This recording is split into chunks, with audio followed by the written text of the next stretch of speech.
হর হর মহাদেব! সবাইকে শঙ্কর মঠ মন্দির থেকে সুস্বাগতম। চলে এসেছি সীতাকুণ্ডের অবস্থিত শঙ্কর মঠ ও মিশন মন্দিরে। প্রবেশপথেই দেখতে পেলাম খুব সুন্দর করে হাতি বানানো আছে এবং এই মন্দিরটি কিন্তু অনেক সুন্দর।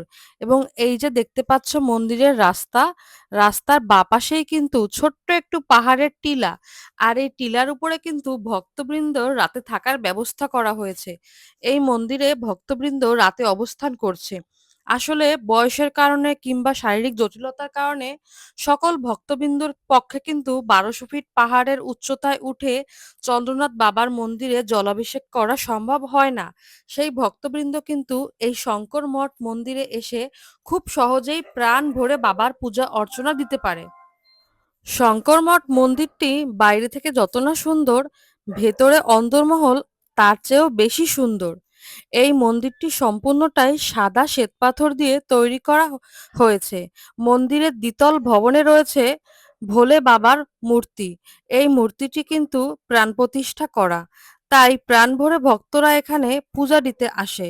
এই মন্দিরে শিবরাত্রির দিন ভিড় লেগে যায়, লাইন ধরে বাবার পূজা দিতে হয়।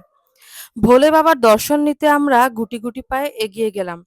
দেখলাম সাদা মন্দিরের ভেতরে ভোলে বাবার অধিষ্ঠান এবং পাশেই রয়েছে রূপার ত্রিশূল এবং রূপার সাপ।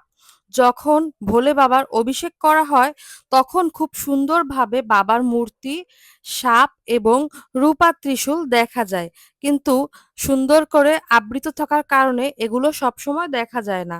খুব সুন্দর এই মন্দিরে গিয়েই যেন প্রাণটা জুড়িয়ে গেল। আমার মনে হয় বাংলাদেশে এত সুন্দর শিব মন্দির হয়তো আর কোথাও নেই।